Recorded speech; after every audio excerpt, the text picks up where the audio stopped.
दोस्तों, मैं पंडित अनिल मिश्र आज आपसे एक बड़ी साधारण बात करना चाहता हूँ, लेकिन बड़ी महत्वपूर्ण है। वो महत्वपूर्ण इन लफ्ज़ों में है कि हम अक्सर अपने आसपास जब वातावरण में देखते हैं तो हमें कुछ ऐसे लोग आगे बढ़ते दिखते हैं जो कि सामान्य रूप से अच्छे नहीं माने जाते, जो कटु वचनीय हैं, जिनके व्यवहार अच्छे नहीं हैं, जिनके कर्म अच्छे नहीं हैं, लेकिन हम उनको आगे बढ़ते देखते हैं। और साथ में कभी हम ये भी देखते हैं कि जो बहुत अच्छे लोग हैं, जिन्होंने कभी किसी को दुख नहीं दिया, किसी को तकलीफ नहीं दी, लेकिन हमेशा वो दरिद्रता में देखे जाते हैं।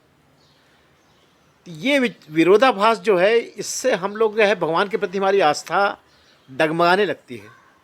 और बहुत से लोगों को मैंने कहते सुना कि कलयुग में भगवान अंधा है, बहरा है, सुनता नहीं है।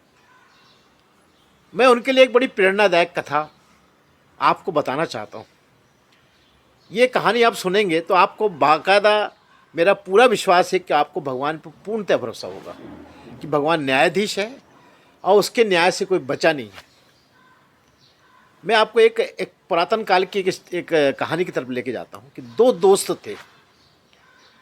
दोनों अलग अलग विचारधारा के थे, दोनों अलग अलग दिशा में रहते थे, लेकिन दोनों जब शाम को निकलते थे घर से तो एक चौराहे पे इकट्ठे होते थे।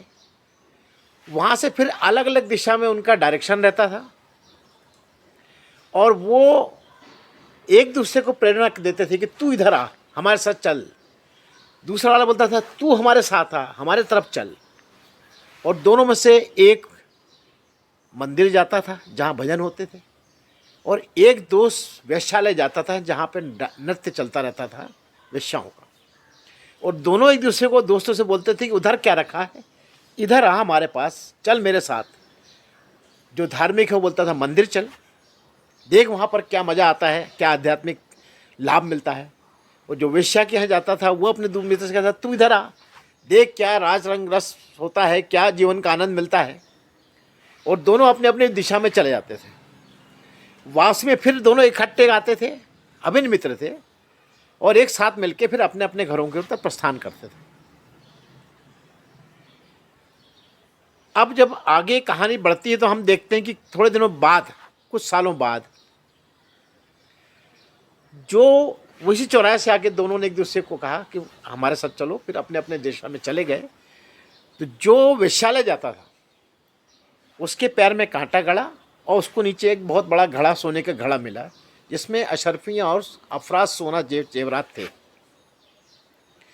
और उसी दिन, उसी समय जो दूसरा दोस्त जो मंदिर जाता था, रास्ते में उसको कांटा गड़ा और इतना बड़ा गड़ा कि उसका पैर में लहूलुहान हो गया। उसकी वापसी में चलना मुश्किल हो गया और वो खून बहाता हुआ उसी डायरेक्शन में लंगड़ाता हुआ आया। और उधर से दोस्त जो वैशाल्य के जाता था वो घड़ा लेके आया, सोने का घड़ा, और बहुत प्रसन्नचित। तो उसने कहा देख बेटा, हम पहले ही कहते थे कि हमारे तरफ आ, देख इधर क्या मजा है, और ये देख हमको तो ये घोड़ा सोने का मिला है, और तू वहाँ रोज वहाँ भजन गाता था, तुझे क्या मिला, ये पैर तूने और खराब करके ले आया, 15 दिन तो उसको सिकाई करेगा। तो जो धार्मिक जो दोस्त था उसको मन में पूरा विश्वास था अपने भगवान पर, तो उसको भरोसा नहीं हुआ। उसने कहा ठीक है, आपकी बात सही है, लेकिन अभी रास्ते में हमारे जो बड़े गुरुदेव हैं, हमारे गुरुजी हैं, उनका घर पड़ेगा, और जो हमारे पंडित जी भी हैं, जो हमारे आध्यात्मिक गुरु हैं, चलिए हम उनसे बात करते हैं कि इसका रीज़न क्या है, वो बताएंगे। तो दोनों को विश्वास था अपने उस आध्यात्मिक गुरु पर।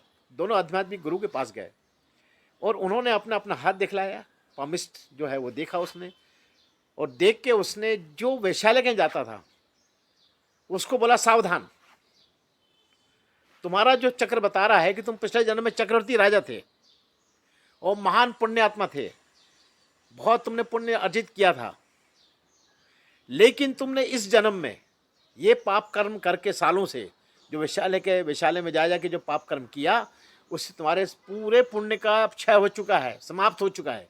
ये अंतिम पुण्य बचा था जो तुमको घड़े के रूप में मिल गया है। इसके भोग के बाद तुम साक्षात रौरव नरक में जाने वाले हो, इसलिए सावधान, अभी भी समझ जाओ।